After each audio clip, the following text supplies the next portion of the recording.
Understanding anger suppression. Hi, I'm Angie. Thanks for joining me here at Life Squared.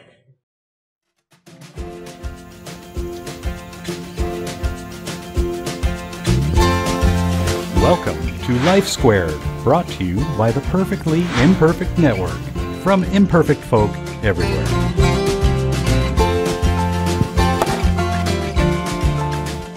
Understanding anger suppression. At the root of many mental issues and many relationship issues is anger suppression. First of all, we sort of live in a society where we think anger is all bad. Anger is bad when you suppress it. It's bad when you misuse it. So first of all, number one, we need to learn that anger isn't all bad. In fact, anger gets a lot done. Okay, when we get sick and tired of kids getting hit at a certain intersection on a street, what do? We put a street light up. We put a crossing guard up. We put a walkway up. That absolutely would not happen if we did not get angry about it. So please understand that anger isn't all bad. You don't need to be ashamed of anger. You need to be ashamed of how you use it if you misuse it. Also understand that repressing anger is always bad. Okay, so it sort of manifests itself as self-righteousness.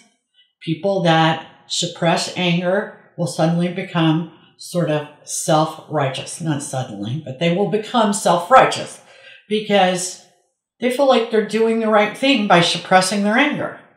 Well, it'll come out eventually. And when it comes out, after you've repressed it, it's bad. That's how really, really bad things happen. They also will become depressed because they don't feel like they matter. They will become paranoid. Much paranoia comes from anger suppression. They will become more and more passive aggressive. A lot of people that are really passive aggressive, at the root of them is this deep-seated anger. They also will fear anger. So if someone raises their voice, they'll be like, oh my gosh, I'm scared to death. Number two, these people that have really repressed anger, and a lot of us do, believe me, I've been there. You have physical ailments, headaches. One of the number one reasons for headaches is suppressed anger. Digestive issues, the same. Heartburn, all sorts of different digestive issues. Diarrhea, when I was in school, was definitely equated with anger. You know, if your family comes to dinner, or you go to the family dinner and you suddenly break out in diarrhea, and you're going to your therapist going, I don't know why, but every time my family gets around, I have diarrhea. You can pretty much guess that's repressed anger. Number three, people that suppress or repress their anger become numb emotionally. Eventually, they become lethargic. Why? Because they don't feel like they matter. Number four, they become stressed, depressed, and sad. Again, they just start moving away from social situations. Because I believe there is a point there where they start not trusting themselves because the anger is just eating them up. Number five, they're unmotivated because they really just don't feel like they matter. Their life matters. They don't feel like whatever they do matters. Anything they try to accomplish, it just flat. It doesn't seem to matter. Number six, they let others take advantage of them or abuse them. And then they definitely don't feel like they matter. Number seven, people with repressed anger often injure themselves. Number eight, they have confusion about their identity. A lot of identity disorders, and I'm talking about like disassociation, multiple personality disorders, OCD.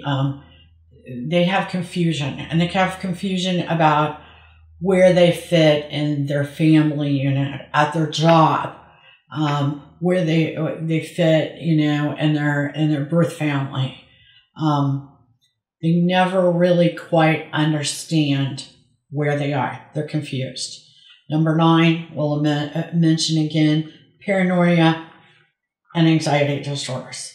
They're paranoid. They feel like something bad's going to happen all the time. Why? Because they're feeling that anger all the time. And so it starts riding on their shoulders like, a premonition of something bad that's going to happen. And truthfully, if you don't deal with that anger, bad things often happen. But this rises even above that level in a paranoia and anxiety disorders. They might start counting a lot just as a way to cope with this built-up anger and all the rest of the elements that this built-up anger has caused. Number 10, they have sudden shocking outbursts. You will have the mildest person in the room that has repressed anger. You might have known them 2 or 3 years. Never heard a word out. Then one day they just kind of explode. Maybe directed at somebody, maybe not. Maybe just because, they dropped the paper on the floor and, suddenly they've just lost it. It's meltdown city. Suppressed anger and feeling as if they should suppress the anger. Number 11, self-sabotage. We have a video on self-sabotaging behaviors. Anger suppression is the cause of a lot of self-sabotage. They just burn themselves. They show up late. They do all sorts of things. They don't show up at all because they just don't feel worthy. And they feel like they're going to screw it up anyway. It's based a lot on this anger, this gut-wrenching anger. Number 12, codependency. I believe that many codependent people suffer from anger suppression. I mean, we know that you don't wake up one day and say, gee, I want to be hooked on some sort of drug. No, you don't. You do it to self-medicate. So first and foremost, get help for the things you're feeling, the things you're dealing with, like anger suppression. And then you won't be faced with needing to self-medicate. Number 13, broken relationships. Why? Because they will run away from a relationship before they'll try to fix it. And again, they're really afraid of that anger inside of them. And sometimes that anger gets out of control. It may be building up for decades. And then one day it's out of control. That's how a lot of bad things happen. So if you're feeling anger, do something with it. Get some help. Get a therapist. Get a life coach. Deal with it. Express your anger in a healthy way. Here at Life Squared, we want you to live the healthiest life possible. Please subscribe, hit the like button, tell your friends about us. And I can tell you one thing for sure. All of us here at Life Squared appreciate you joining us. Thanks. Have a great day. We really appreciate you joining us today at Life Squared on the Perfectly Imperfect Network. To get more content, please consider subscribing. If you have any questions or feedback, we'd love to hear from you in the comments section. Thanks for watching.